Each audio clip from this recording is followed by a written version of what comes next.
Bonjour, c'est Gilles du site boursicoté.com. Voici l'analyse technique des principales paires de devises du marché Forex pour cette journée du lundi 11 novembre 2013. Et nous commençons donc par cette paire de devises euro-dollar, donc toujours dans un biais baissier depuis cette cassure ici de cette zone de trend qui était une zone moyen terme. Toujours dans un biais baissier, donc avec un premier point haut ici qui est venu chercher la moyenne mobile 20 exponentielle comme une résistance. On a confirmé avec un nouveau point bas ici, attaque relativement forte sur la bolle inférieure. Donc double confirmation, pardon, et ici nous remontons sur un rebond technique court terme, donc depuis l'ouverture hebdomadaire qui a eu lieu hier. Rebond technique ici qui avait été mis en évidence par le MACD. On est relativement neutre ici du point de vue des oscillateurs avec un RSI qui ressort de sa zone de survente, donc pour l'instant pas de mouvement propre à invalider ici cette zone d'évolution baissière. Par contre, ce que nous pouvons commencer à faire, c'est ici tracer des lignes de tendance qui vont nous permettre ici de mieux cerner cette tendance baissière. Et donc ce que nous pouvons nous rendre compte, c'est que nous approchons ici de cette zone de résistance, alors à confirmer puisque nous n'avons que deux groupes de points significatifs. Donc sur une cassure ici avec peu d'amplitude, eh bien il ne faudra pas conclure à un franchissement de cette zone et donc une invalidation de la continuité de tendance baissière. Donc pour l'instant nous sommes toujours en tendance baissière, on est sous la moyenne mobile 20 exponentielle, on n'a pas cassé de point haut significatif. La consolidation peut se faire jusque cette zone ici des 1,3442 sans réellement invalider le mouvement de fond qui reste baissier. Au-delà de cette zone, on commencerait ici à avoir des signaux de retournement puisque nous aurions ici une zone de point haut qui serait cassée à la hausse, ce qui commence à invalider une tendance baissière. Par contre, tant que l'on reste sous cette zone, eh bien l'objectif c'est un retour ici sur cette zone des 1,3294. Sur le câble, là aussi, nous confirmons un début de mouvement baissier avec la phase de baisse que nous avions eu ici très dynamique sur la séance de vendredi. Les cours ici sont venus chercher une ancienne zone de support majeure qui avait un peu faibli depuis, quoique on retrouve ici une belle zone de résistance. Donc les cours sont venus chercher sur cette zone. On a quelque peu rebondi ici, on est revenu donc sur une moyenne mobile 50 qui traînait par là, et puis on a confirmé ici avec un retour sur cette zone, et on le voit, une bougie qui commence déjà à se retourner dans un contexte donc peu survendu, par contre avec un retournement du MACD. Donc c'est cette zone ici, 1,5072 qui je dirais qui fait foi.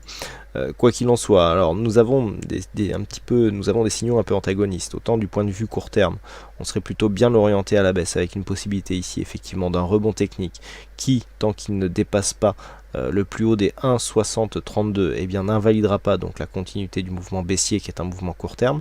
Par contre, si on s'écarte un petit peu et que l'on regarde ce qui se passe du point de vue court moyen terme, nous avons ici cette zone de point haut sur cette phase, donc on a ici zone de point haut, on est revenu et ensuite on casse, et bien qui pour l'instant s'est transformé en zone de support. Donc tant que l'on ne casse pas d'une manière pérenne cette zone des 1,5972, le mouvement d'un point de vue court moyen terme peut se confirmer à la hausse, puisque si on reste ici sur cette zone de support et que l'on commence à rebondir, on aura d'une part ici cette zone de point haut qui se transforme en zone de point bas, et d'autre part des plus hauts qui sont haussiers, et donc nous aurions une confirmation du retournement sur une cassure de cette zone ici des 1,6120.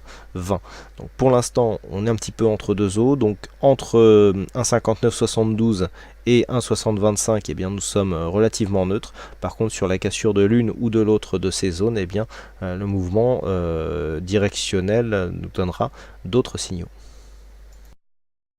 Et enfin sur le dollar yen, nous avons eu ici une fausse sortie, puisque la cassure ici, qui a été pourtant relativement dynamique, a été totalement invalidée. Alors nous sommes pourtant venus ici casser un point bas significatif, on est venu enfoncer ici cette zone de support, casser ce deuxième point bas significatif. Malgré tout, donc les cours ont rebondi, on a retrouvé ce support qui a repris de la fiabilité ici sur cette phase.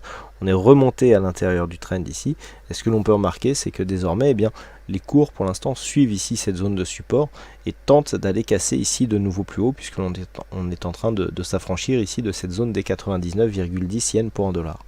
Donc pour l'instant le mouvement, malgré ici cette fausse sortie, eh bien, est en train de se réinstaller à la hausse. Il faudrait vraiment Par contre, une dynamique assez forte, propre à venir ici marquer un contact appuyé sur cette bolle supérieure, ce qui serait un signal important pour confirmer ici cette continuité. Tant que l'on n'a pas ici cette confirmation d'une dynamique retrouvée, eh bien il sera toujours possible ici de recasser donc cette zone de support qui, malgré tout, même si on a réintégré la zone d'évolution haussière, eh bien, a été fragilisée par cette phase très volatile. Auquel cas, si le support était fragilisé et qu'il recassait de nouveau, il faudrait s'en tenir à observer l'évolution des cours sur les zones horizontales telles qu'elles sont déjà identifiées. Donc nous avons 98,52 ici sur une cassure des 99,10, puis ce retour ici sur 98 qui est possible dans un contexte de continuité de tendance, puisque nous sommes relativement neutres sur le moyen long terme. Donc bon, là on est vraiment sur un biais haussier qui, s'il est récupéré, peut nous emmener ici quasiment jusqu'à 100 yens pour un dollar.